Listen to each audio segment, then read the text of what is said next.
ડિસેમ્બરે મહેંગાઈ બઢતી દીકના નવા બાબતે કોંગ્રેસ મારા અગવાન હુલસે સાપરાવરે મિનાકાત કોआ નવા બાબતે છત્તીસગઢ રેન સીએમ ભૂપેશ બાઘેલે લઈ કીધે છે કોંગ્રેસ તારાયકાન હાપ્તારે મહેંગાઈ આ બેરોજગારી ઇદીકાતે ડિસેમ્બરે મારા હુલસે સાપરાવાય નવા ધોરના પ્રદર્શની બાબતે કોંગ્રેસ રેન અગવાન કોआ લઈ છે ધોરના પ્રદર્શની કમી હોરાતો દારાયકાન 4 સપ્ટેમ્બર રે હુયો गोआ छत्तीसगढ़, मध्य प्रदेश, गुजरात, महाराष्ट्र, राजस्थान, हरियाणा, उत्तर प्रदेश, बिहार और झारखंड के राज्यों से हमारे पीसीसी अध्यक्ष और वरिष्ठ नेता यहाँ आए, बातचीत हुई 4 सितंबर की रैली के बारे में।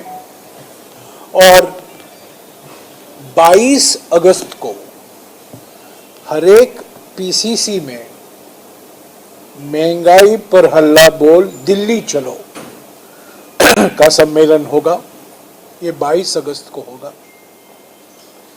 23 अगस्त को जो अभी चल रहा है, 17 तारीख को शुरू हुआ था महंगाई पर चौपाल, वो 23 अगस्त को हर एक राज्य में समाप्त होगा।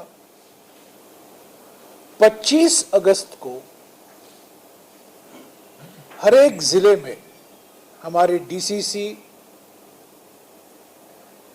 के माध्यम से महंगाई पर हल्ला बोल दिल्ली चलो का एक रैली और सम्मेलन का आयोजन किया जाएगा।